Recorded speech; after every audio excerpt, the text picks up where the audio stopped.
Hare Krishna, welcome everybody to this speaking from the Bhakti Yoga Institute in West London, and this is the third of, I beg your pardon, the fourth and last out of four talks we've been giving on the subject entitled, it's called Light on the Bhagavat. But as I said previously, it's more like various ideas and conceptions coming out of the Bhagavat, rather than describing stories and events which are recorded in the Bhagavat Purana, Srimad Bhagavatam. So the first week, it was giving an introduction, the origin of the Srimad Bhagavatam, how it came about, and its conception and its glories. And then the second was the principle of Atintya Bheda Bhed, oneness and difference, which is running through entire Vaishnava theology.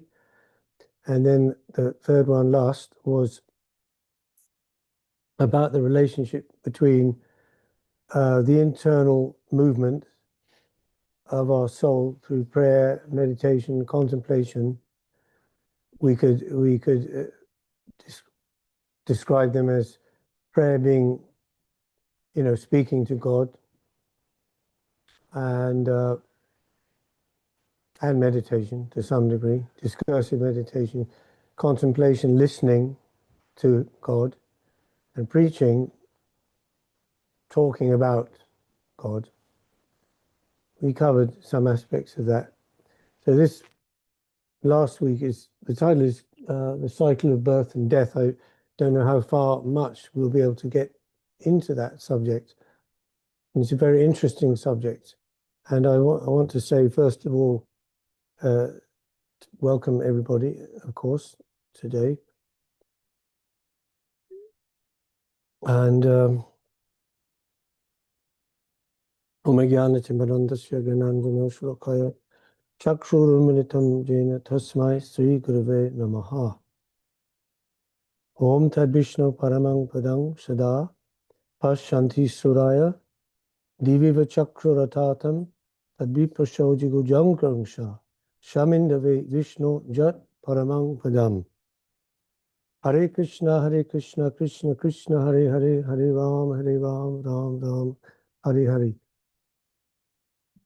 So one of the ideas I would be trying to get across through all these talks, and in the future, whatever talk we may give, but is that as students of this Krishna consciousness movement or Krishna consciousness Bhakti Yoga, so we have to have our eyes and our ears and our hearts open at all times to take every possible opportunity to make progress. That means going forward, not blindly, but with our spiritual senses, antenna, awake and alert. Not that we would just join a spiritual institution, whether it's a mission or temple, and then that's our work finished. We just go in there, we do whatever they say, and that's it. We don't have to think about it anymore. Interestingly, Srila Bhaktivinoda Thakur, you may know this, he gave a talk. This was back in 1869. He would have been 31 years of age at that time, so really quite young. That was actually the age in which I took sannyas, was age 31. And but he'd already written some couple of books and quite a lot of articles. And this talk, which he gave in a place called Dinajpur in West Bengal, it actually was recorded or written down, presumably at that time, and it became known as the Bhagavat speech. It's called the Bhagavat. It's philosophy, it's theology, like that. Part of it is reproduced in this book here, Search for Sri Krishna, Reality the Beautiful. But interestingly, that talk was given in response to a fight between two spiritual groups. On the one side, you had the Smarta Brahmanas, the strict Hindu Brahmanas, following the Smriti, the scriptures, in every possible detail from Manu Samhita onwards. And according, to the ancient, from going back to very ancient times, that was on one side. And they were against the other group, which was a new group, had come up in Bengal at that time, called the Brahmo Samaj. The Brahmo Samaj, from Brahmo meaning from Brahman, right? So this was founded by a person with the lovely name of Raj Ram Mohan Roy. And he's known as a great reformer, one of the reformers. So their idea was to do away with some of what they saw as the archaic and no longer relevant aspects of Hinduism, traditional Hinduism. Specifically, they're against deity worship. They said we have to throw that out completely. And they had introduced elements of Christianity and impersonal Vedanta and so on. So these two groups were going head to head. On the one side, extreme orthodoxy. On the other side, you could say extreme liberalism. Two ends of the spectrum. And this speech, which Bhaktivinoda Thakur gave as a young man, is explaining many things about how to approach the whole subject of spirituality. He says here, quote, talking about somebody who picks up and reads a spiritual book, whatever it may be, which they haven't read before. Most readers are mere repositories of facts. Page is that? Well, it's the forward of it. Forward of the search for secret. Yes, yeah. So maybe you can tell this they can find it in the translators. You can say that it's that one. Yes, there's different editions of this book, Search for Sri Krishna, but the one I've got, it's the forward anyway. So it's page 1 in Roman numerals. It's before the actual book starts. And he says, most readers are mere repositories of facts and statements made by other people. But this is not study. The student is to read the facts with a view to create, and not with the object of fruitless retention. Students, like satellites, should reflect whatever light they receive from authors, and not imprison the facts and thoughts, just as the magistrates imprison the convicts in the jail. Being a district sub-magistrate himself, Bhaktivinoda Thakur, his job was to imprison convicts in the jail, which must have been quite difficult if they were of British extraction. But so, like satellites, we should as students, we should reflect the light which we receive from the great authors and thinkers. Thought is progressive.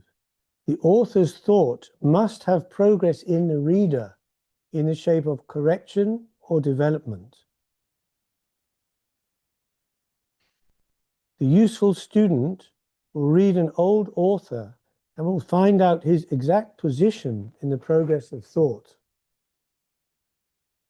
So he would have to be intelligent enough to see that this statement or this, whatever is being said in the book, it has a context within a greater whole. The context within its own, tradition or religion, and also a greater context within the context of universal spirituality, let's say. Thoughts are means by which we attain our objects. One thought is a road leading to another. Thus, the reader will find that one thought, which is the object today, will be the means of a further object tomorrow. Thoughts will necessarily continue to be an endless series of means and objects in the progress of humanity. So, and the great reformers, which he mentions here, he gives examples: Valmiki, Vyasa, Plato, Jesus, Muhammad, Confucius, and Chaitanya Mahaprabhu. By their conduct and by their teachings, they show this. They never say, I've come to destroy the old teachings. Whatever's come now, throw that out. Here's a new thing. They don't come to destroy it, they come to fulfill it, to fulfill the real purport of it in a new and dynamic way. For example, in the Old Testament, 10 Commandments from Moses on Mount Sinai. The sixth commandment, thou shalt not commit adultery. And the Lord Christ said to his followers on the Mount of Olives, you have heard it said of old, you shall not commit adultery. But I say to you, one who even looks on a woman with lust has already committed adultery within their heart. Do you follow the point? It's the same thing, but showing it in a fresh way and a deeper level. So that's, then he says, God gives us truth as he gave it to Vyasa when we earnestly seek for it. Truth is eternal and inexhaustible. The soul receives a revelation when it is anxious for it. The souls of the great thinkers of the bygone ages who now live spiritually often approach our inquiring spirit and assist it in its development. So we're not alone. Our line of teachers, in our case, Krishna consciousness, our Guru Parampara. So the teachers, all there, the entire Sampradaya is there looking over us and ready to help us. Our Shastras, or in other words, books of thought, do not contain all that we could get from the Infinite Father. So here's a paradox. We spent the first class saying the Srimad Bhagavatam is non-different from Krishna, the book Bhagavat, the person Bhagavat. Here he's telling, no book can contain all truth. Did he say? Do not contain all that we could get from the Infinite Father. See, so truth is infinite, but it's infinite upon infinite. So this is a concept of relativity within the absolute. Perfect, more perfect, most perfect. And this we have to understand.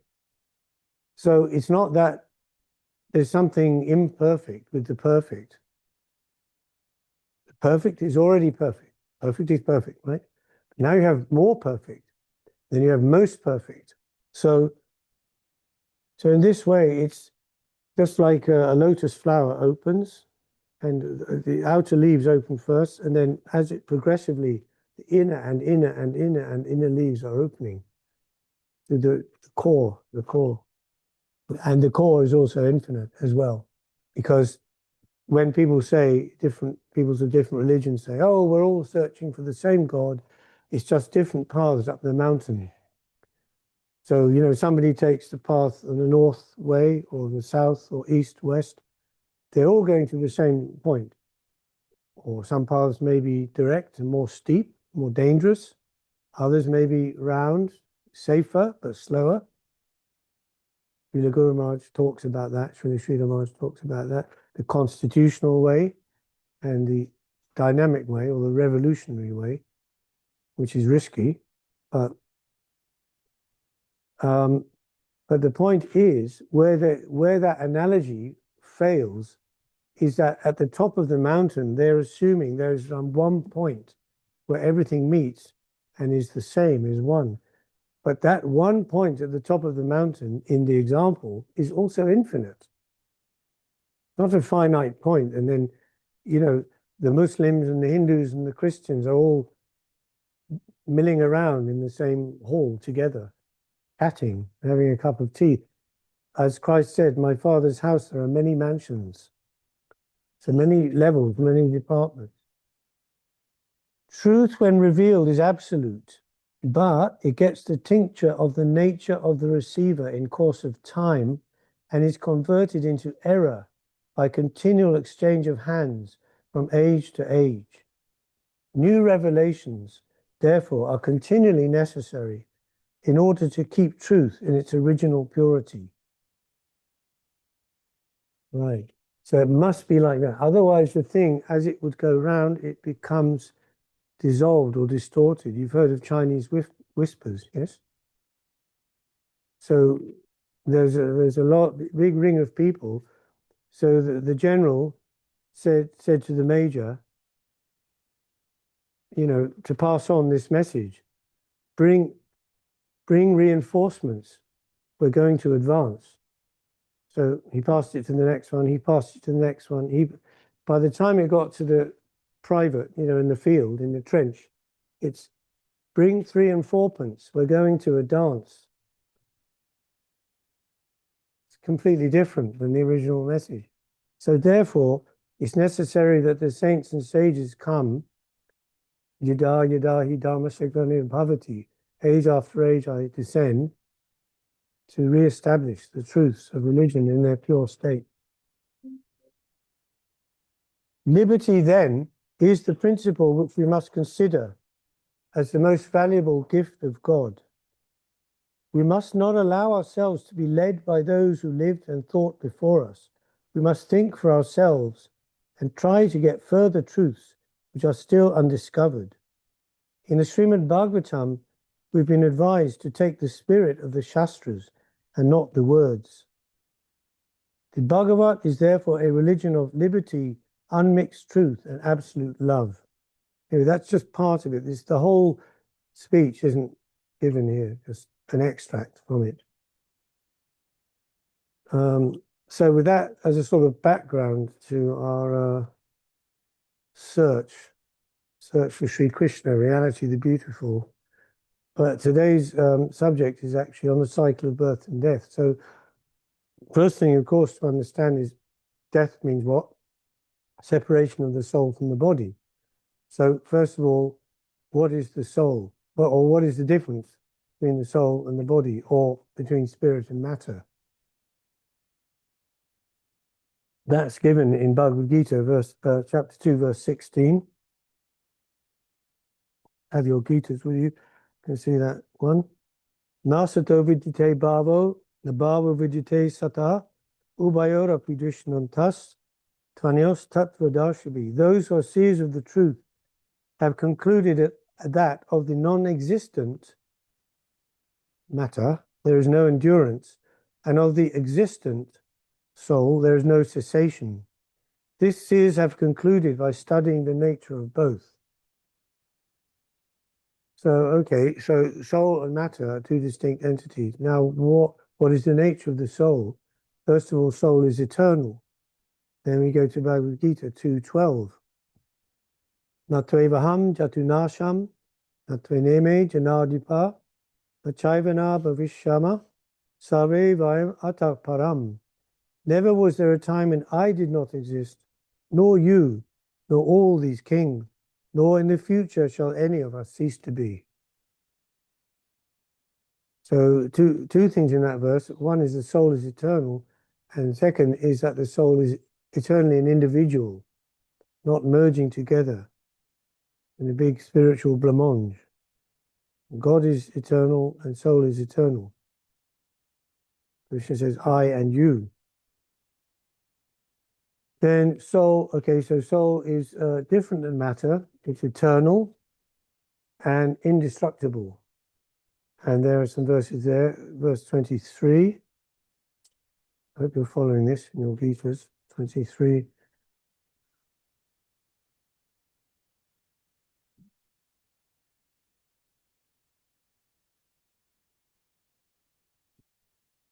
There we go. Oh, well, that's 20. Yeah, 23. Nainang chindanti shastrani, nainang dahati pavaka, na chainang klidayant apo, na shoshayati maruta. The soul can never be cut into pieces by any weapon, nor can he be burned by fire, nor moistened by water, nor withered by the wind. So it can't be affected by any material elements. This individual soul is unbreakable and insoluble, and can be neither burned nor dried. He's everlasting, all-pervading, unchangeable, immovable, and eternally the same. Talking about the individual jiva soul, not paramatma. All-pervading means the soul is within every animate form, right? Like humans, animals, every species. Actually, also within inert matter as well. Like a rock or a stone is made of souls, but in sleeping, stage. And also another meaning is all pervading within the body. So consciousness is the energy of the soul, which is spread throughout the body. That's quite obvious because if you tie a tourniquet around your leg very tight and you cut off the blood supply, you won't be able to feel your leg. Someone would cut off your leg, you wouldn't even feel it. There's no consciousness. That's verse 24, 25. Another one. It is said that the soul is invisible, inconceivable, immutable, and unchangeable. Knowing this, you should not grieve for the body. Krishna taking a humble position. It is said, not like I'm telling you this. He's saying it is said, by the sages and in the scriptures. So Krishna, he's the Supreme Personality of Godhead, but he's showing that he's speaking from scripture, from tradition, and so on. So soul is different than matter, eternal, indestructible, and ultimately inconceivable, which we find in verse after this long description, verse 29. So I always find this verse quite fascinating. Some look on the soul as amazing, some describe him as amazing, and some hear of him as amazing, while others, even after hearing about him, cannot understand him at all. So just as God is in a sense unknown and unknowable and inconceivable, the soul, Jiva soul, which is part and parcel of the Lord, is also unknown and unknowable and inconceivable. Then we come to the point now that the soul is transmigrating. So, people say, oh, I believe in reincarnation. I don't believe in reincarnation. It's right here in the Gita, right in the very first second chapter. So there's a couple of verses about that. First of all is 13, verse 13. You know this one. Dehinosmin jata dehe komaram jovaram jara tata dehantara prapti dhiras tatra namuyati. As the embodied soul continually passes in this body from boyhood to youth to old age, the soul similarly passes into another body at death. The self-realized soul is not bewildered by such a change. He's going around there. There you go. To the next form. This fellow's very lucky. He's taking a human form. Okay. So we're talking more about that later. Verse 22.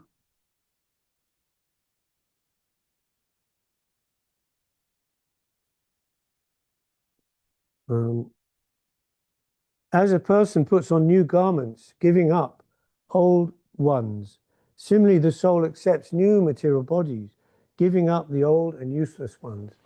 This is a very simple description by Krishna without any details of how it happens, what are the mechanics. We'll go into that a little bit later. But basically that's the idea. Just as you have your old suit of clothes which has become dried out, overwashed, full of holes and can't be stitched anymore, it's falling apart. So you take it off and put on a new suit then, like that. Another one here, verse 27.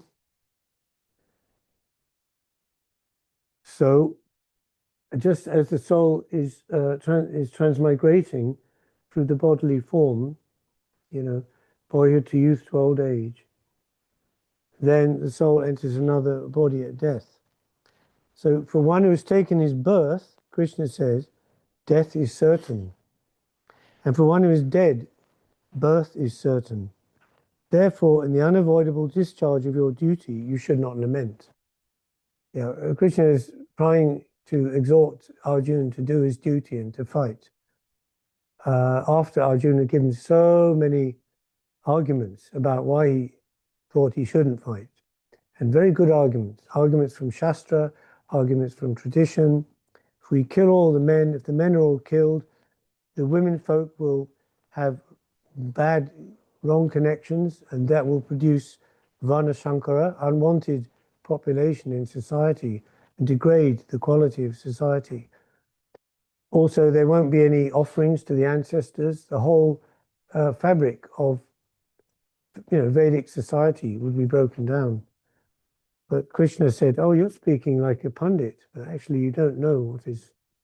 So the first thing is, you're not the body. You can't kill them. They cannot kill you. And then you have to start there. So in the unavoidable discharge of your duty, you should not lament. Okay, so that's the thing. So we'll get onto that a bit later about the misidentification of the soul with the body, which is ultimately the cause of transmigration, because the consciousness at the time of death determines the next life, the next bodily form. And this is in chapter 8, I think they put it. Yeah. Yeah, chapter 8, verse 6. Yam yam vapi smaram bhavam tvajat ante kalevaram tang tam evaiti kontya sada tad bhava bhavita. Whatever state of being one remembers when he quits his body, that state he will attain without fail. That's 8, 6 and 8, 5. And whoever at the time of death quits his body remembering me alone at once attains my nature. Of this there is no doubt. So some assurance there from Krishna. Then again in chapter 15 we find same theme repeated.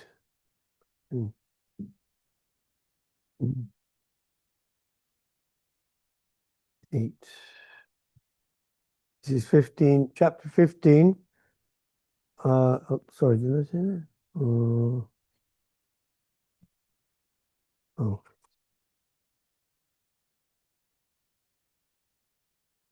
Chapter 15, 8, 9, 10.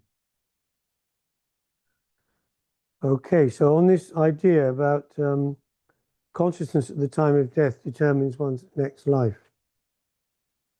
So if one's consciousness is completely pure, because Krishna said, he remembers me alone, not mixed with other things, he will attain my nature. Okay, so then the different conceptions, material conceptions, are carried in the subtle body. So at the time of death, the soul, the Jivatma, is suspended in the prana shakti. Prana is the life air which is circulating in different channels in the body. It's like a cushion, you could say like a cushion of air, which is holding the soul in place. Then when the prana leaves the body, the soul goes with it. And surrounding the soul is the linga sharira, the subtle body. If that subtle body isn't burnt up by complete Krishna consciousness, perfection of Krishna consciousness, as Krishna said, who remembers me alone, then there's sure to be transmigration in the material world. Not necessarily on this planet, somewhere within the Brahmanda, the material universe. Otherwise, when one's subtle body is burnt up by the fire of bhakti, devotion, then the pure soul itself will go to Krishna like a lightning. 1 second is here and then it's there in the spiritual plane. That is the case. But so here in text 8, Krishna says the living entity in the material world carries his different conceptions of life from one body to another as the air carries aromas. So the air is moving and it's carrying the aroma. You don't see the aroma, right? But you know it's there. You can experience it by the sense of smell. So the subtle body is carrying the desires, unfulfilled material desires. And that will determine the next body or quality of body. And Maharaj, yes, So those desires will follow on with your next body then. Beg pardon? Those unfulfilled desires Yes. will follow on your Yes, next body. yes. So you'll have the opportunity, nature under Krishna's guidance will give you the opportunity of fulfilling or trying to fulfill those desires. Or, of course, alternatively, and hopefully realizing that those desires can never be fulfilled, or that those desires can never, the fulfillment of those desires can never give you the satisfaction you're seeking, then you can give them up like that. The living entity, thus taking another gross body, obtains a certain type of ear, tongue, and nose and sense of touch, which are grouped about the mind. He thus enjoys a particular set of sense objects. The foolish cannot understand how a living entity can quit his body, nor can they understand what sort of body he enjoys under the spell of the modes of nature. But one whose eyes are trained in knowledge can see all this. So that's some of the things, the basic concept there of the transmigration of soul. There is a Yeah. there is a question, Maharaj, Yes. from Mukunda Prabhu. Yeah, he's been on before, hasn't he? He says, is this desire similar to attachment? Yes. Is a simple answer, of course. I mean, if it's a desire separate from desire to serve Krishna, then it's attachment to the material world or fulfilling one's own desires, trying to. So before we talk a little bit about the how this happens, about this death process, the in-between state, and then the next incarnation, first we can remind ourselves that of the extraordinary power of Mother Nature to make us forget at every moment about death. As Sripad Maharaj says, every moment, every one is entering the jaws of death, and this is the only news in the world. But the conditioned soul never considers their own passing. Like there's a particular sect of Buddhists, and part of their sadhana is they say when you wake up in the morning, first of all you have to meditate for 10 minutes. Today may be the day of my death. And that's how you start your day. Lovely, huh? Very nice. So he's quoting here Srila Gurudev, Srila Govinda Maharaj, from this Revealed Truth book about in the Mahabharat, when Dharmaraj asked Yudhisthira a number of questions, and one of the questions was, what is the news in this world? And he answered, I'll just give the English, the news of this world is that the conditioned jiva souls are being cooked by Mahakal, universal time. So, you know, when you're cooking, right, the thing starts, it's in, like if you're cooking, say, aubergine, it starts very nice, it's firm, it's solid, but more as you cook it with time, Mahakal is the time, it becomes broken down and becomes to be like liquid. So the jiva souls are being cooked in the pot of worldly illusion, which is heated by the fire of the sun and burns on the firewood of the days and nights. So every day, put on more wood, burning, nights, a little bit, goes down, the next day, more wood, like this. The pot is stirred by the ladles of the months and seasons. And within the pot, the jiva souls are suffering so much. So imagine if you're being cooked in a pot, you'd be suffering, right? The heat of the sun, and then not only that, covered by masala, you know, all these spices, chili, black pepper, oh God, you know, frying you. And what is this masala? Calm, lust, krodh, anger, lobh, greed, mada, pride. Sorry, they're asking what page are you on Oh, now? this is on page 130. 130. No, No, this is it's from the book. This is from Mahabharat. This But this is from Revealed Truth. Yes, Revealed Truth. So these are the masala. The masala, we have many different spices, isn't it? So calm, crowd, lobe, pride, moha, illusion, matsarya, envy, and the desires for kanak, wealth, kamani, women, and pratishta, fame. This is the only news in this world. Then Dharmaraj asked you this, dear Maharaj, and you may have heard of this famous. What is miraculous in this world? What is miraculous? What is astonishing, amazing? And he replied, Ahanahani bhutani gachanti jama mandiram seshak stavaram icchanti king aschajang atak param. Day by day, the embodied souls are suffering so much in their worldly lives and finally departing for the house of death. Day by day, before their eyes, death takes away their father, mother, sons, daughters, neighbors, and so on. But the jiva souls who stay behind think, I will not go. I will never die. I'll stay here and enjoy everything. So many others have gone, but I won't. I'll stay here and enjoy.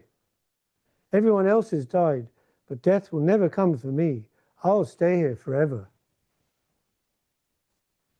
So you may think to yourself, well, I don't really think like that. But actually, consciously or unconsciously, having this, kind of idea. And that's the foolishness of conditioned souls. And that is the greatest wonder in the world. Something so obvious and so clear, death is coming. There's only two things sure in this world, right? Death and taxes. Okay? And it's just simply not true. We can't stay here. And quoted by Sripad Maharaj in one of his books, this is by Thomas Gray, Elegy in a Country Churchyard. It's written on a gravestone. The boast of heraldry, the pomp of power, all that beauty, all that wealth ever gave, awaits alike the inevitable hour. The path of glory leads but to the grave. And I saw one in a graveyard. It said on the stone, it said, there was a whole poem, but I only remember the first line was, as you are now, I once was. As I am now, you will be.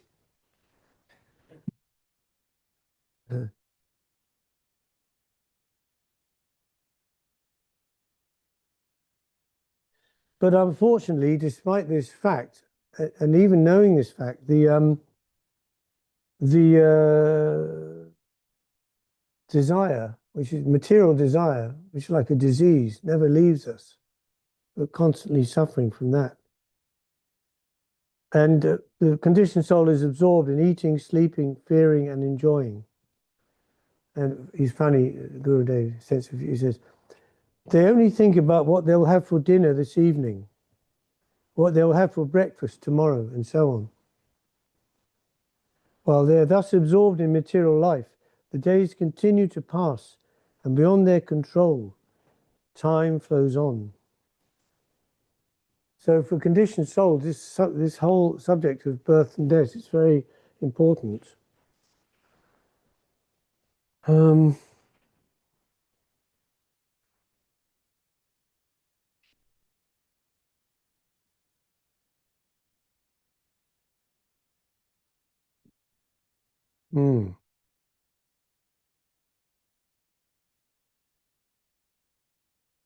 So essentially, I mean, the mechanics of the death process, they've been looked at.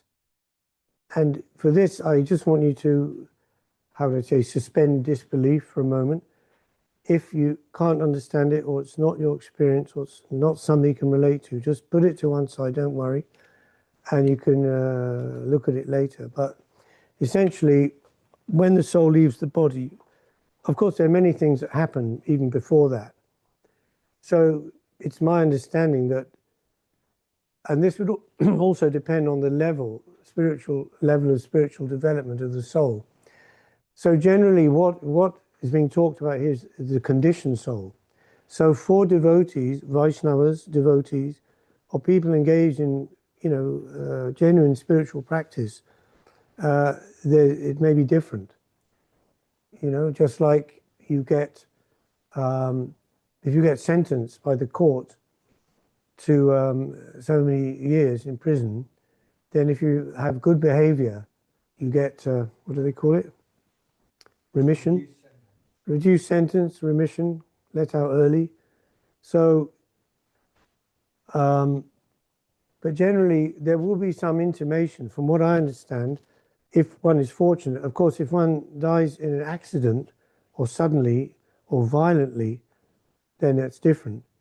But otherwise, even with a long or extended illness, there will definitely be some intimation that death is coming. Perhaps, surely 1 month or so before. And those on the other side, they'll be giving some pressure and some consciousness to the departing soul as it comes to the point. And they're also waiting for that soul to help the soul over through the transition, the death transition to the other side. Sometimes they're called guides, spirit guides or helpers. And there are souls who are on the other side and are trained to do that. So it's not just one is, leaves the body and is just lost, There's help. And this is a known fact in hospitals and especially hospices. Many, many accounts, the nurses have said when the person is dying, they may be in a coma or something or very unresponsive. And just near the end, before they leave the body, they suddenly sit up and they're looking, very clearly looking at people in the room that nobody else can see. Maybe it's their deceased relatives or come to, and they're smiling and welcoming them. This is one example. Very sinful people may have a different destination. We'll talk about that later. But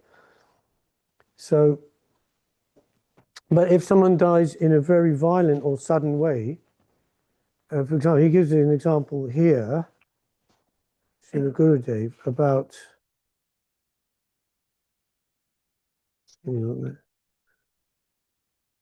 some people think that dying in a plane crash is very terrible. Actually, it's not an unhappy way to die. What page are you reading? Page 132. Okay, page 132 in the bottom. Some people think that dying in a plane crash is very terrible, but actually is not an unhappy way to die. It's unhappy as the plane is going down. Everyone's going mad, unless they're chanting Hare Krishna. Like George Harrison once was in a plane.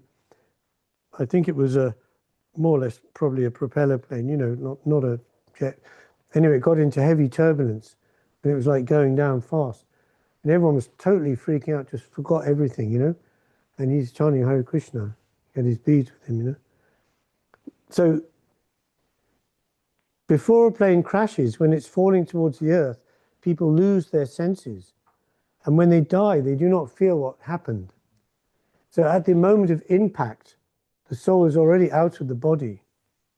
And they don't, it's not like they go through all this terrible agony and pain because they lose their senses. It's such an extreme situation. They only later realize, I'm out of my body, and they wonder, where is my body? Where is my leg? So funny the way he talks. Where is my leg? When their awareness returns to them after they die, they immediately recognize, I'm detached from my body. Then they begin to search for their body. When they see one body part over here and one body part over there, they think, how could I ever live in that body again? It is not possible. So then they can become detached, right, more quickly. You're really conscious that you are dead at the moment? Well, this is the very important question. Again, depends on the level of the soul. If one is a very ignorant person covered by modes of passion and ignorance, right? Very often, yes, they don't realize. And they wander around thinking, why won't anyone talk to me? Why can't they see me? Why don't they? They're trying to communicate with them, And if they are very attached, they can become what we call an earthbound spirit. And they stay in the area or in the town or city or even in the house where they were living. They can be there for a long, long time. because they're so attached they can't move on into the light, into different stages of the afterlife. Wait, you need to, because for the translators, you need to speak. What about if you have been so sinful? What about Yamadudas? We're going to talk about that, don't worry. No. So obviously if you see your body is all, in pieces, then you more quickly can realize, oh, there's no point trying to enter the body, because very often soul will try to enter the body even while the body's been taken to the cremation ground or to the funeral in the earth. They go along with the body, like, well, what's happening? I'm still here, and they're trying to re-enter the body. But of course, that's not possible. Once the cord is broken, the connection between the soul and the body, there's this thing they call it the silver cord. Just like you have an umbilical cord, right, to the mother, that attaches you to the mother, and the life then comes from the mother, blood supply, nutrients, so on. So the silver cord is keeping body and soul attached. And at night when you sleep and you leave the body in the astral body, it's still connected by this cord, and it kind of unwinds. Like you've seen those pictures of the so-called astronauts, right? Going off in their suit, with this thing connected to the spaceship. Something like that. But it's a subtle cord, so it can extend, maybe not infinitely, but far. And then after some time, then for whatever reason, when one is coming back to the body to wake up, or maybe there's a shock or some noise, then it quickly reels them in, and the person can wake up, like when you wake up with a jolt, or you feel like you've fallen down, and you hit and you wake up. So this is the sensation of returning to the body at that time. But at the time of death, that is broken, that connection. It can't be paired normally. So that can happen until the actual, for example, until the body's cremated. We have a question, Maharaj. Yeah. 1 second.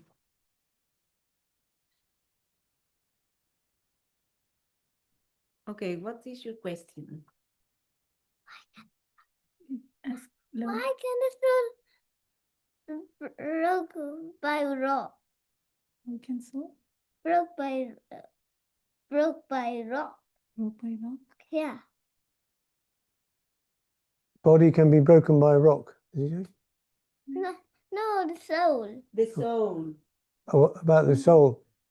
As you mentioned, the stone is also like Oh. the silent soul. That's why it Soul, has. yes.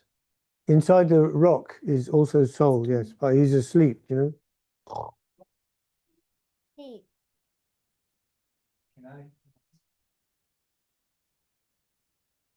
But Maharaj, did you answer his question? Maharaj, do you want to answer this question? What was the question?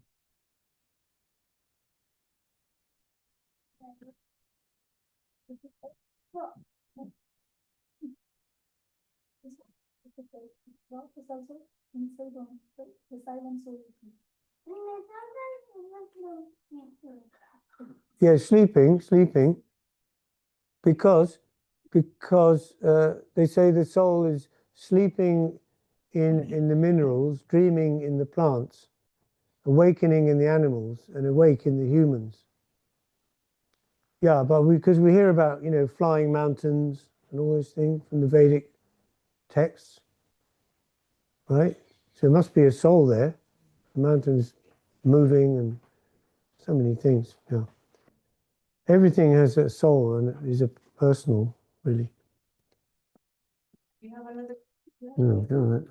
No, I was going to ask, why would the spiritual soul adapt like a rock as a body? Why would a soul enter a rock? Yeah, one of the reasons. The soul, because the soul is animated, and Yes. the rock it's not. So, for example, if someone is a Mayavadi, Yes. and they want to become like one with everything. So actually, there's, if you say you are everything, then you're actually nothing, right? So they want to be completely inert, in a completely inert, condition, like a deep sleep condition. So you can take the form of a stone or a rock, and you can be sleeping there for ages and ages. Then you eventually will get the opportunity to go forward again in the cycle. 8,400,000 species. Maybe other reasons as well. So then crossing over, okay, there are many texts, like you have Tibetan Book of the Dead. That's actually the wrong title. Been given that title, but the actual title from Tibetan language is the Tibetan Book of the In-Between. That means in between the death, leaving one body and taking the next body. So the different stages there are in great detail to describe. We can't go into all of that. Essentially, it describes how the soul leaving the body, that's given in the Sankhya Yoga, also in Srimad Bhagavatam, how one element enters into the next, right? Earth enters into water, water into fire, fire into air, air into ether, right? Ether into mind, mind, and so on. And then into the soul, Atma to Paramatma. There's a whole process and what to expect at each stage. So the priest, the Lama, is guiding the soul. Oh, beloved soul, now you are going through this stage. So be not afraid. Because for most people, death is a very fearful event. But for one who's completely Krishna conscious, actually has no fear. Like we were telling in the first talk about Parikshit Maharaj, when he said, let whatever magical creation the Brahmin boy created come and bite me or do as he likes, but just go on reciting the glories of the Lord. One is just taken in another plane, another dimension completely. To not be worried, because on the bodily platform we worry about so many material things, right? Also, Dhruva Maharaj, when Dhruva Maharaj finally, after he was, emperor of the world for many, many thousands of years, and when the Vaikuntha, the Vishnu Dutas came to take him back to Vaikuntha on the airship, as he approached the airship, he saw death personified coming. Sometimes they show him like, a Skeletor, with the sickle. a sickle, and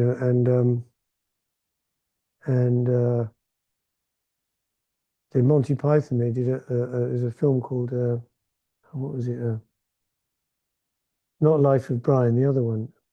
Anyway, it was touching on certain subjects, but in one part they were having a party, these people, in this house out in the country in a very remote place, just out in the fields, and death came to the door, because one of them had to die at that time, that moment. So death came with a sickle and, like a skeleton with a black cloak. It banged on, boom, boom, boom. And the lady, came to the door and she says, hello, how can I help you? I am death. I have come, And she goes, darling, it's somebody called Death is here, She like doesn't understand at all, It's just funny. But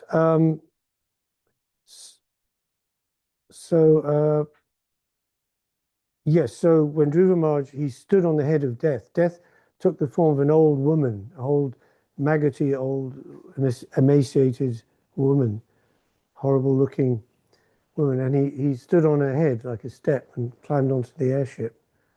There was no fear of death then. But generally, for conditioned soul, because we've been attached with this body since as long as we can remember, the normal soul can't remember previous to this body. Of course, you have hypno-regression, things like that. But normally, when we come to consciousness in the new body as a baby, then our life begins, you know, from that point, and that's all we can remember. So we're totally thinking that there was this body. Only some souls, very fortunate, before they come out of the womb, they can have the opportunity to remember Krishna, or maybe even have darshan of Krishna spiritually.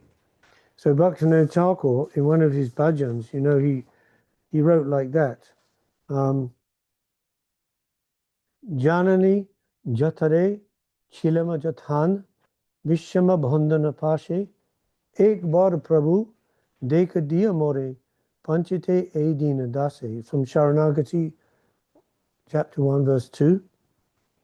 He says, while I was in the terrible confines of my mother's womb, you revealed yourself to me, O Lord, and I had your darshan just for a moment. But then when I was born, when I came out into this world, this whole material environment, I was immediately captured. I forgot everything. Because I promised you then in the womb, now when I'm born this life, I will devote to your service. But because of Maya, when I was born, I forgot everything. And so many parents and well-wishers, you know, they're taking me on their knee. Oh, this nice boy. And he's thinking, oh, I'm very nice. You know, this life is very nice. Yeah, I forgot everything. And then through the life, so many things happening. And I came to my old age now, as old age, and oh, I didn't think of you and I didn't worship you. Now what shall I do? He's thinking, now it's too late for me, like this. Sorry, But- what page is that on the Sharanagati? Sharanagati, chapter 1, verse 2, but it's one of his bhajans, and it's in the songbook. I don't know. But the first line is Janani Jatare Chilama Jatan. Bengali, of course. So very fortunate soul, he may have that opportunity, you know, and otherwise for the normal, so, okay, talking about the afterlife, different stages. So many things happen in that point. Actually, our human life now, you know, our lifespan, 50, 60, 70 years, that's very small compared to the time we spend in the afterlife. That is maximum time. Then quick incarnation, then back, another incarnation, then back. It is going on. So there's opportunity for spiritual advancement. There are schools of learning, temples of learning in every conceivable subject. And you can, whatever is your, as we said, you have these material desires to fulfill, to complete. So that opportunity is given in that stage. Many classrooms for art, science, so many things. And many teachers are there, accredited teachers. But at the same time, it is said that to have a material body, physical body in the world is actually, you can make more, in one way you can make more advancement on this side than you can on that side. Because we have our senses, right? Material senses. And there you don't have senses in the same way. You have a dream, like a dream body. So, you know, you cannot have the benefit of experience in the same way as you can have here. For example, someone who dies in a very intoxicated state, like a drunkard or a drug addict, you know, they may be coming back to the place of, you know, pubs or places where people are taking intoxication to try to imbibe some of that energy, because they can't, you know, drink and so on in the subtle body. So they try to enjoy that.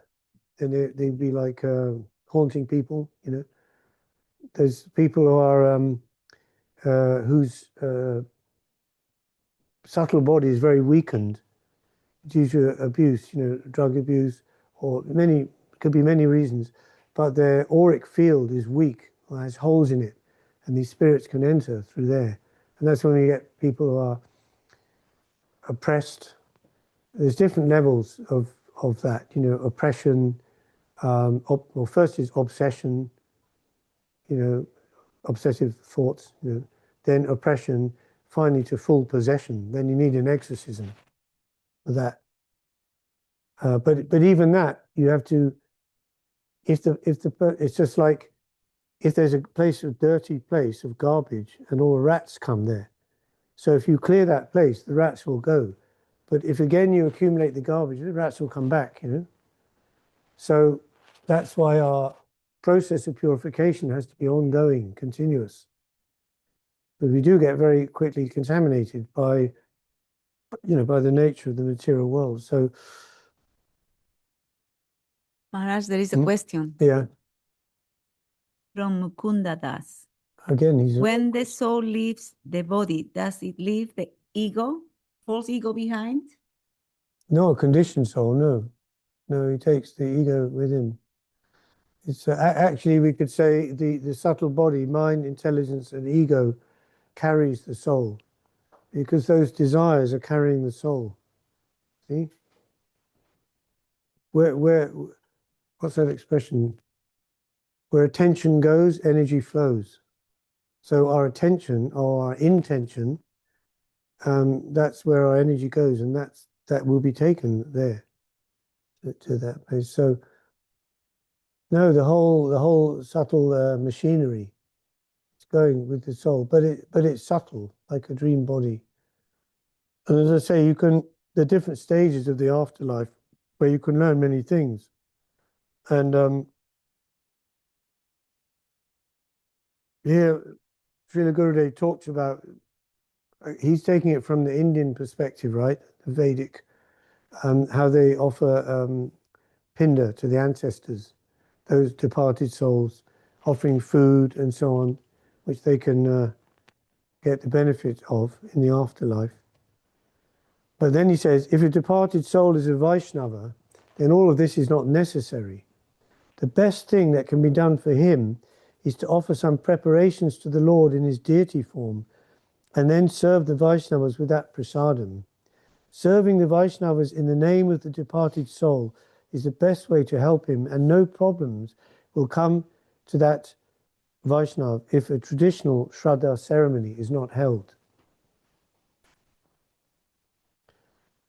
So initially, you know, in the transition process, again, depending on the nature of the soul, the spiritual development of the soul, one will be able to move on more quickly in the afterlife situation, or more slowly. So there are different stages. One of the stages, as we understand, I mean, there are many examples, you know, people who've had what we call NDE, near-death experiences, or OBE, out-of-body experiences. And there's so many accounts, and they're all so similar that, you know, there's a book by somebody called Dr. Eben Alexander, you may have heard. It's called Proof of Heaven. He was a very eminent brain scientist in America, completely non-theistic, you know, completely believes science, you know, and death is just accumulation of toxins in the brain causing hallucinations of this tunnel and light at the end of the tunnel. It's all chemicals, you know, and no such thing as soul. But he had a sudden brain embolism, and he was taken to the hospital, and he was clinically dead for I forget how long. But during that time, he had experiences which, when he came back, he was totally 100% convinced of the afterlife and the journey of the soul after death. And he wrote that book, Proof of Heaven, and another book after that as well. Another one was Anita Mojani. She's an Indian lady, but living in Hong Kong. She had terminal cancer, 24 tumors all over her body. The doctors had completely given up, said she's beyond help, you know, and within 2 or 3 days, she will definitely die. She went into a coma, and then on the other side, she, I don't know, somehow got healed. And she came back, and it all just healed up within like 2 days. And then she became she's giving lectures and talks about all of this and her experiences.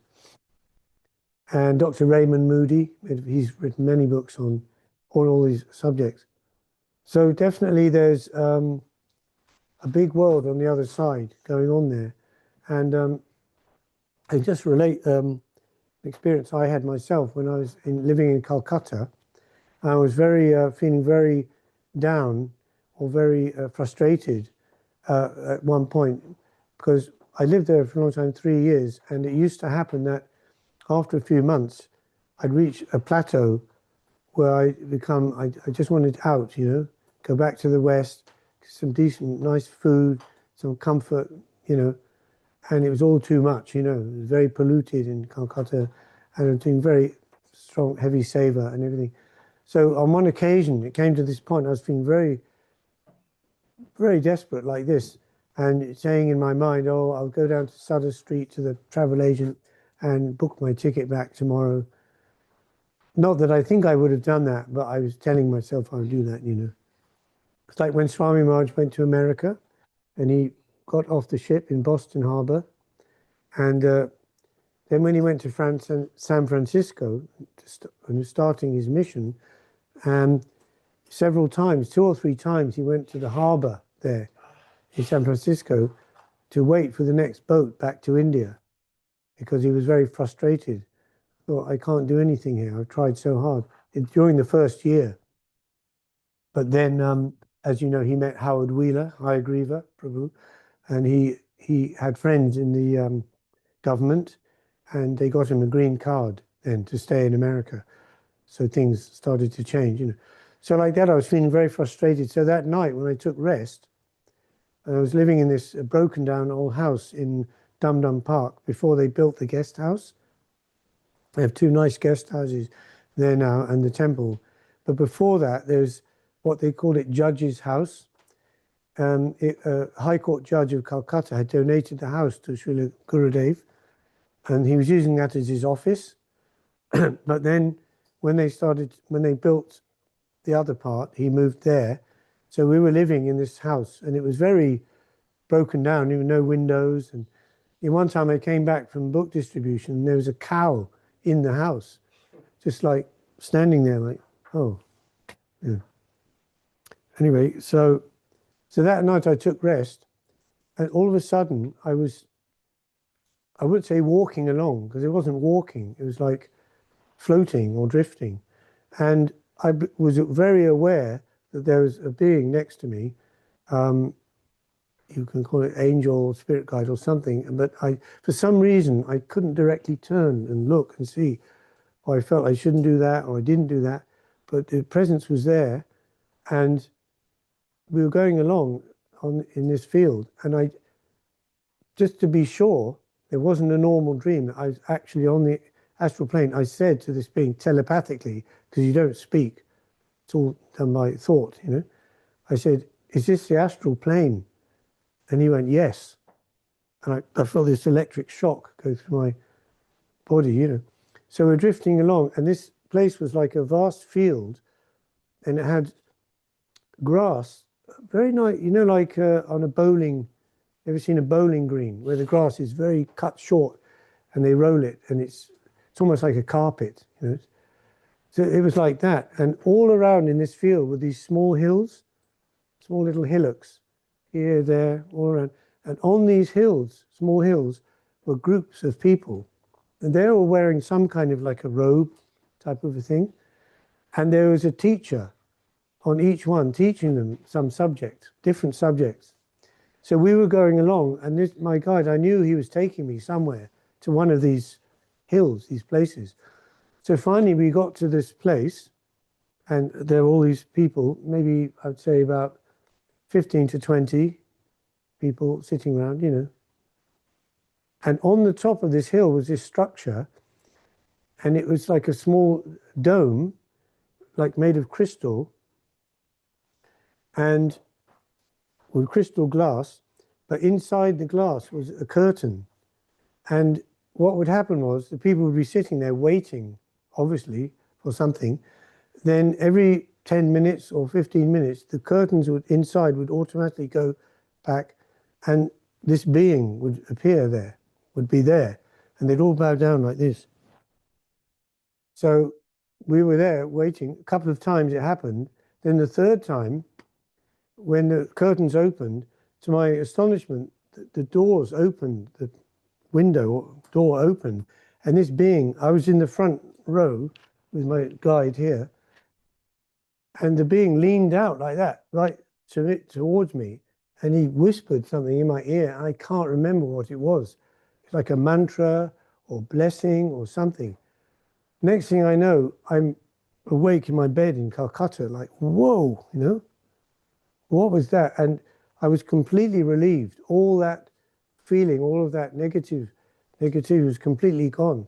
And I knew it, I felt it was like Krishna was just saying, you're feeling like this, but I just give you a little drop of something, nectar, something, you know, and it was gone from that.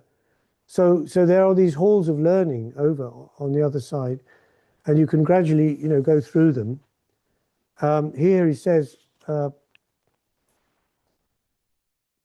What page? right, can I speak? Page. Page 136. Generally, a departed soul will try to see how he can go towards a higher standard of life. According to his previous karma, he gets an opportunity to stay in some place he desires. And he also gets the opportunity to do what he desires. This all happens on the mental level. On the mental level, the vision of departed souls is clearer than the vision of humans. Actually, it is the opposite of human vision. This is very interesting. Departed souls can see things very far away from them, but they cannot see things near to them. It's just the opposite with us, right? I can see this camera here in front of me, but what's on the other side of that wall or 2 miles away, I can't see it. But there is the opposite. You can see what's far away, but what's right in your front, you can't see it. If a departed soul thinks of the ocean will come to him on the mental level. If a departed soul thinks of a garden will come before him. Whatever he thinks of will come before him according to his karma, previous experience. When things come before him, he thinks, what shall I do with this? If his previous karma is good, and he also had some association with sadhus, he will use his thoughts to try to satisfy the Lord. So you can continue with service in that level. If someone has given him good association and advised him, oh boy, while you are here in this disembodied mental state, try to meditate, then he will think, I'm happy when I think of a flower garden, so I'll meditate on that to satisfy the Lord. Then he will think of a flower garden. The flower garden will come into his mind, and if he has a proper cultured mood, he will offer flowers from that garden to a deity mentally. In this way, he can offer the fruits of his karma, the qualities of his previous experience to the Lord, according to his cultured mood. And when he will offer that to the Lord, he will receive double the satisfaction he would by enjoying it himself. In this way, a departed soul is tested on the mental plane and must try to do something positive there. Are you getting all this? Understanding? Okay. So then, eventually, at some point, it comes that the incarnation, the next incarnation has to come. So mostly the soul, once the soul's become accustomed to being in the afterlife state, just like we're accustomed to being in the embodied state, we don't want to leave it. So when the soul is accustomed to the afterlife state, they don't want to leave it again. But it will come a time when the thought, like he says, the waves of birth and death, which are flowing throughout the mental plane, they will push him to take the next incarnation. Before that, he will have to have what they sometimes call the life review. And this is a very interesting part of experience where the life, the one has just left, comes up. We know that they say drowning people, right, who are drowning, they see their life flash before their eyes. But in this one, everything is in real time. So it may take only like 2-3 seconds, but in the subjective experience of the soul in the mental plane, everything is happening like in real time. So they will experience what the good and bad effects of what they have done in life if they were kind to someone, they helped someone, that person was happy, satisfied, relieved, they'll feel their pleasure, their satisfaction. And if they were nasty and were bad or envious or treacherous or anything, and who they made someone suffer from that, they'll feel their suffering. They'll feel that directly. So this is the life review. It's a kind of a judgment, but not a judgment like you have done wrong and you go to heaven or hell. So,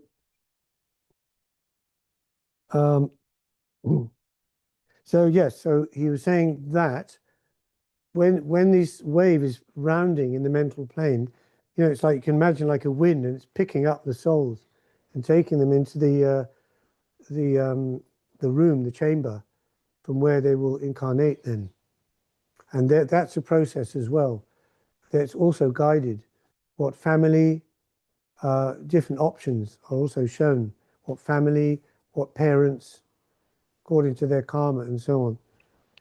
But initially they try to avoid it. They try to hide, you know, or keep out of the way. Is that described in the Bhagavatam? See, this is from my own research, understanding, and so on. As I'm saying, keep an open mind. It may be described not in the Bhagavatam, but in other Puranas. Like I mentioned, the Garuda Purana has a lot of details about this bardo state, but I haven't got that to hand. And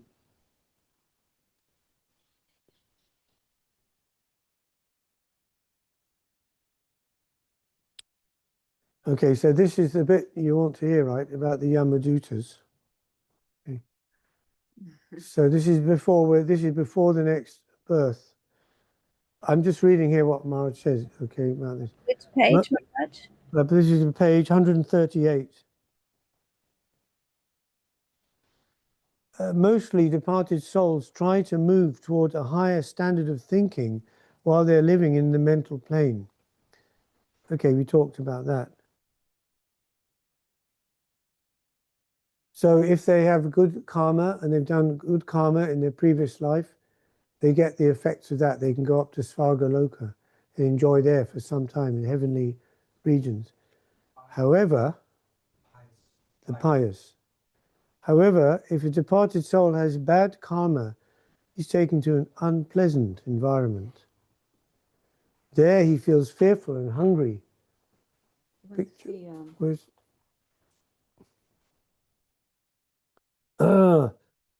he feels burning sensations. He feels as though he is in the middle of a thunderstorm. He feels many varieties of miseries. Yes.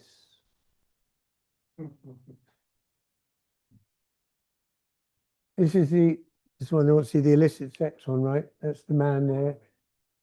And he's forced to embrace the red-hot copper form of a woman. I presume it's woman, man, man, woman.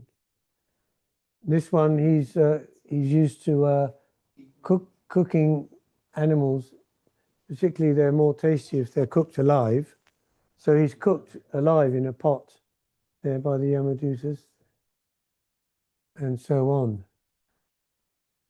What's the other one? The punishment fits the crime. I don't know what. Oh, that one.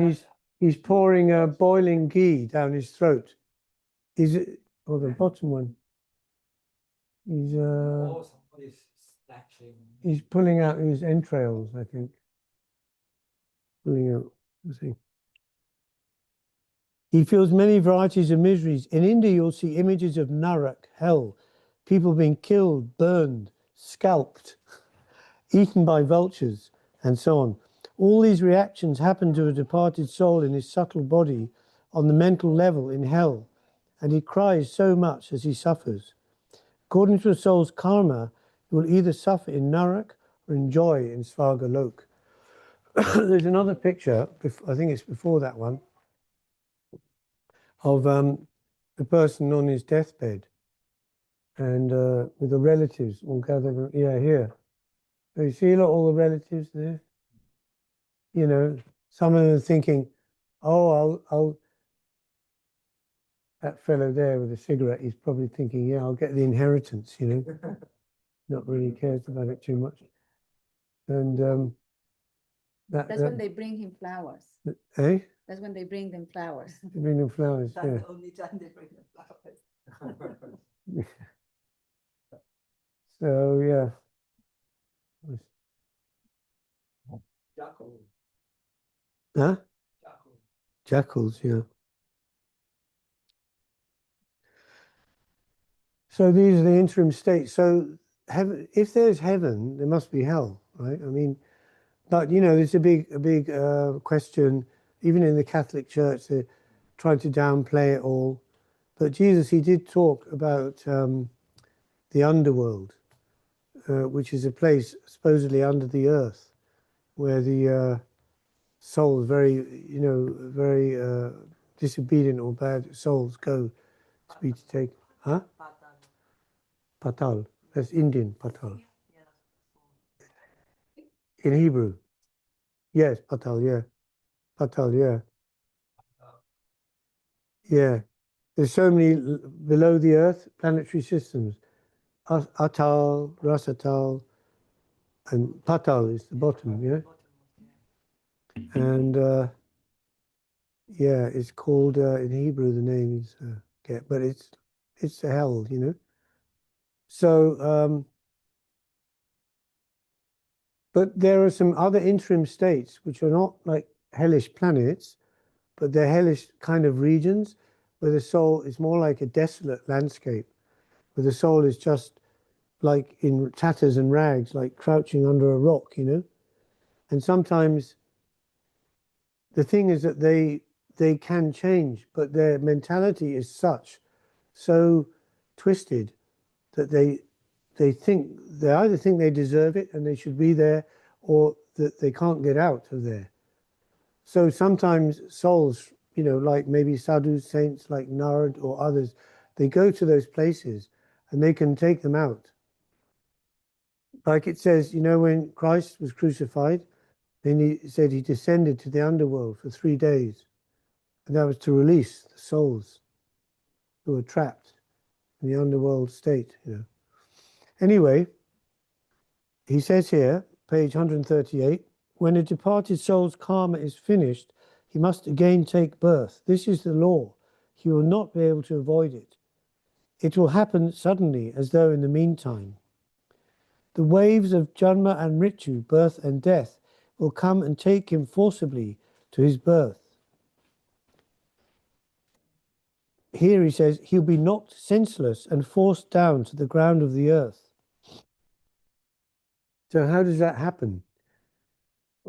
In the Vedic text, it's described that the soul comes down through the rain in the atmosphere, and the rain enters the soil and then becomes a plant, like a grain or plant. The person eats the plant, and it goes into the semina, and in this way the soul is transmitted.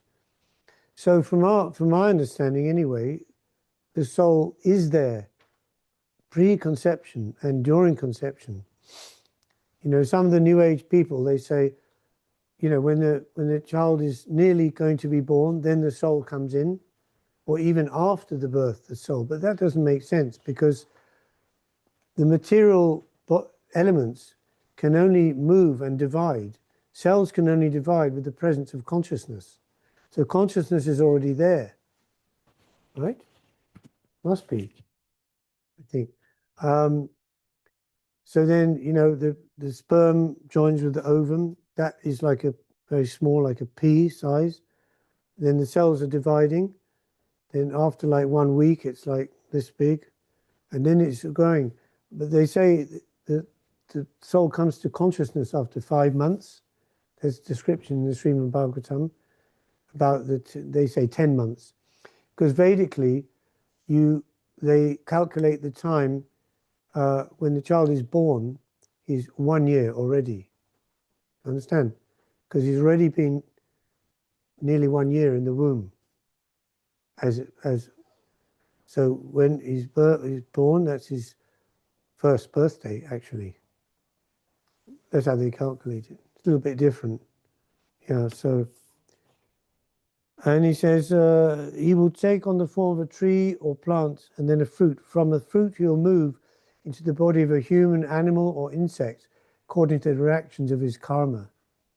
If his next body will be a human body, he will take the form of some rice or some food, and in this way move into the body of his future father. That's one of the reasons, like on the Ekadashi, we don't take grains, you know, because grains hold the soul, right? So Pap, the personality of sin, Pap, takes shelter in grains. When the Pap was running away, trying to escape from Lord Vishnu, he hid inside the grains, right? We're saying rice, but it could be grains. Anna, Pap, the personality of sin personified here. So that's why on the Ekadashi we don't take the grains, right? And from his father's body, he will move into the womb of his mother. Sometimes when the soul is in the womb of his mother, his consciousness will suddenly come back to him. We've talked about that. He will see himself as Atma. He will see Paramatma next to him. Then that verse we read, Janani Jatare. When I was bound in the terrible confines of my mother's womb, that's the thing they say, they like to say, don't they? These New Age people, like, oh, so nice in the womb, so comfortable, so relaxed. And it's like that, you know, but it's not a nice position. You're like this. Imagine if you're asleep and suddenly you woke up and you lie there and you can't move. You're just completely stuck. And your skin is so tender, newly formed skin, and all these, inside the amniotic fluid are these things, biting, you know. And then the chili, if the mother's eating chili, it's burning, you know. It's not pleasant, you know. Yeah, it comes out suddenly, first of all, squeezed out through this tube, you know, like, you know, like head first, like upside down, head first. Oh my God. And then suddenly, you know, sort of blinding light, you know, then it's whacking them sometimes. They have to whack them if they don't breathe, you know, whack them first. And yeah, a lot of traumas and phobias people have can come the moment from that time. you lose memory of Yes, everything lost. Yeah, trauma, heavy trauma. And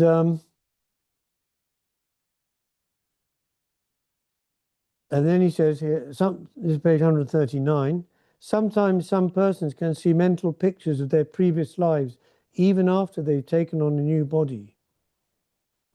Sometimes when a child is sleeping or looks into the sky, his vision goes beyond this planet and he sees into another plane of experience. And we know that small children and babies and children, they can see many things. Sometimes they're looking at a person, but they're looking in the side, looking in the colors, the auric field of the person. So yeah, like you say, all memory of previous experience is lost, but then the karma provides opportunities for his future. And that will continue into his future life.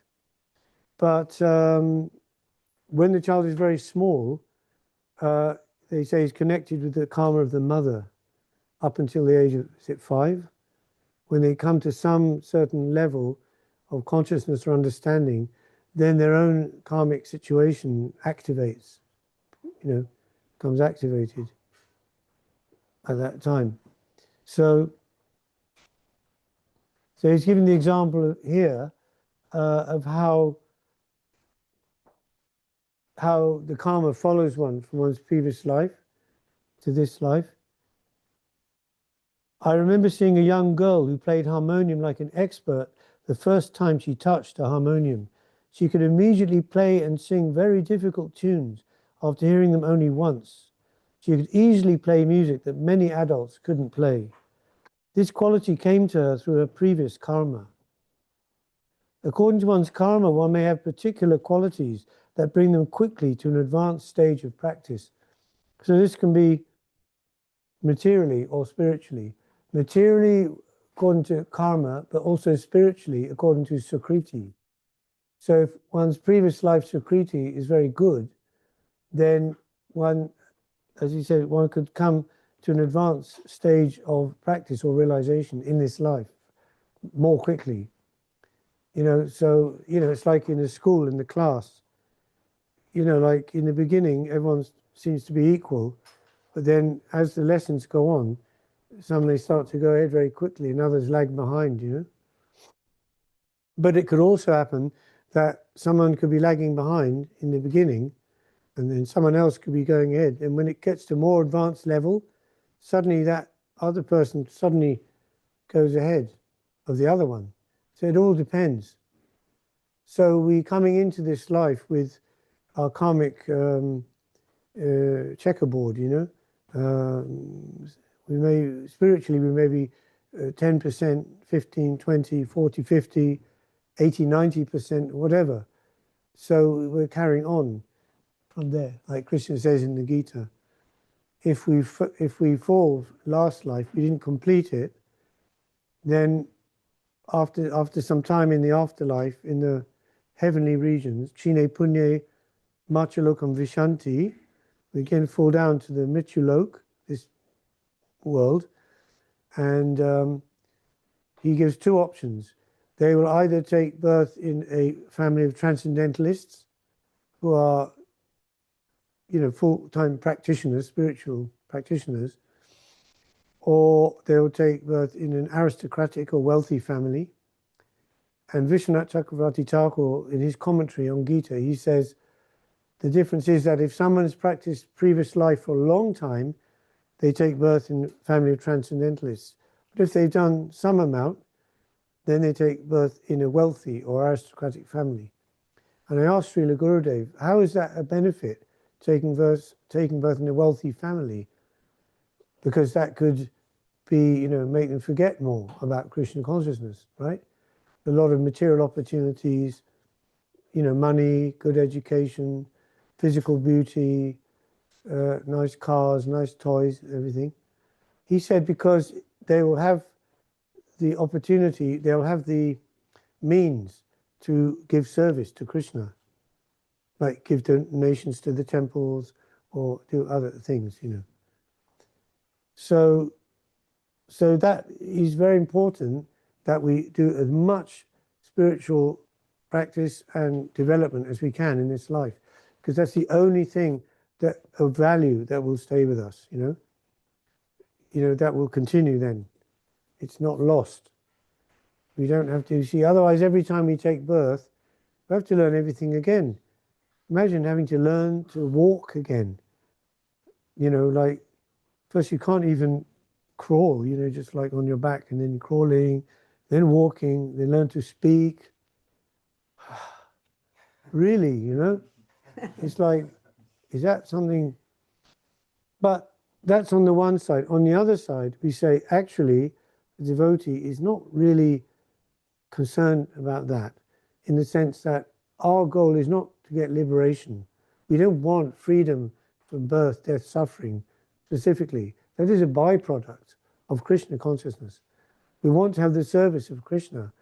And Bhaktivinoda Thakur says, if I have to be born again, even as an insect or a bird or an animal, then that's your grace. But at least please give me the chance, opportunity of your service.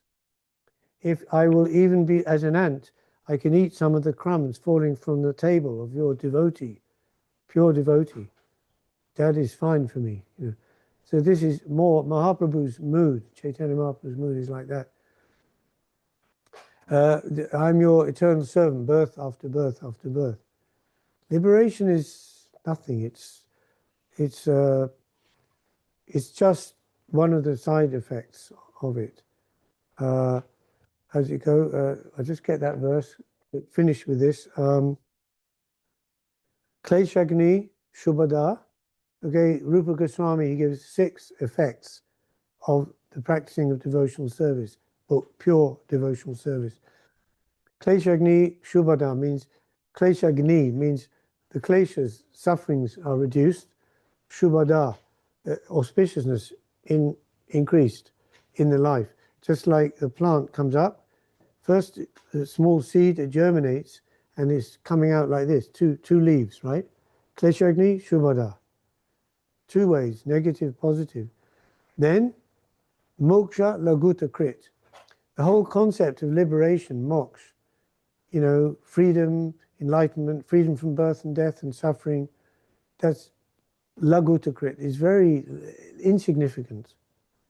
When one tastes the nectar, the rasam of devotional service, that becomes very insignificant. Like we said, Parikshit Maharaj, he didn't care about how he was going to die, what was going. He said, just please go on reciting Krishna content, the glories of Krishna. Kleshagni Shubhada Moksha Laguta Krit Sudurlabha. Another thing, Sudha is very rarely attained, the pure devotional service. Moksha Laguta Krit Sudurlabha Sandrananda Visheshatma. And this devotional service gives complete satisfaction to every level of our being. As in the words of Sridhar Maharaj, every nerve of our soul, soul doesn't have nerves, as we think, but will receive satisfaction, complete purification, complete satisfaction. Sandrananda Visheshatma. And then Sri Krishna Kashani Chasha. And the final one is, it is so amazing, devotional service, that Krishna himself becomes the servant of his devotee. Right? Like Mother Yashoda is serving Krishna, dressing him, bathing him, feeding him. So Krishna comes under the control of his devotee. He wants to do that. He likes to do that. So these are the effects of pure devotional service, which is much more than all of this mechanical stuff. So, but it's good to know, you know, something about what happens, because we're going to have to go through it ourselves. So we can be a little more ready. Any other question? Or it's after 8? Yeah. I just literally experienced this one when my grandmother passed away. Oh. 2 days before. He's just said, I saw my relatives, everyone there around me. He just my grandmother said Right. continuously before that 2 days. There you are. Nice. Yes, you looked after. Soul gets looked after. You know, if, like he said there, generally souls would always try to move up towards God, towards the light. You know, this is the nature of things, to go up, to progress, to move. And you know, our way will be clear. We must only avoid the Vaishnava aparad, as they call it. Yeah. So when we move into the more spiritual areas, in those, as you go up, it's like as you go up through the sky, like a plane, right? It goes up. The atmosphere becomes more and more rare. It becomes finer and finer. So there you have to be more careful.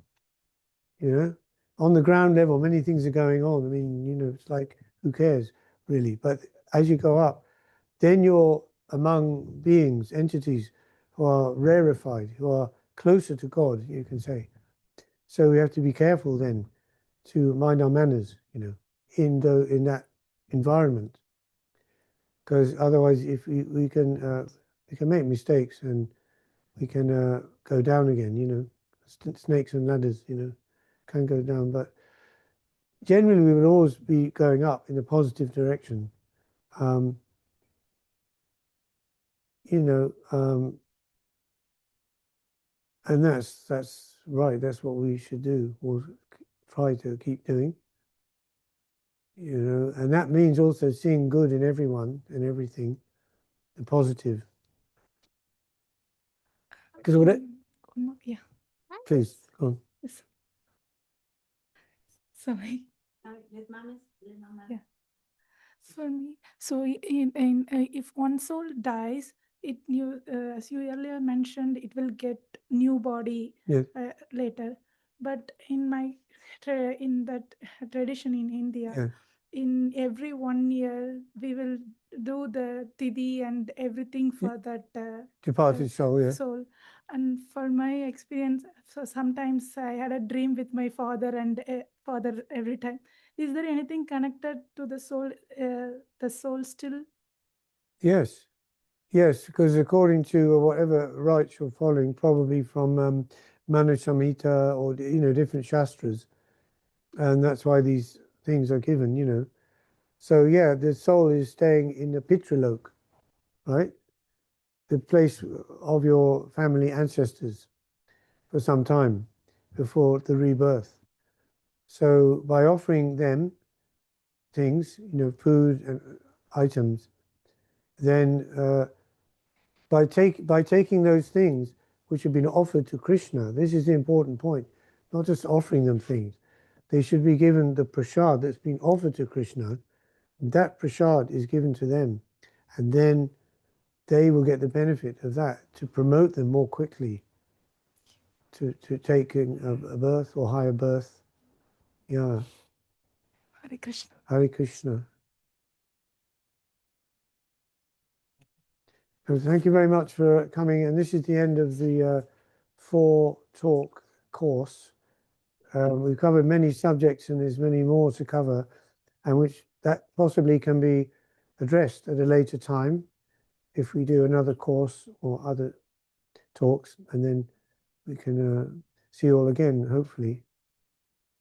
Jayam Vishnupad Paramangsa Parivajakachaja Astu Tarashatta Shri Srimad Shri Srila Bhakti Rakakshida Dev Goswami Maharaj Ki Jai.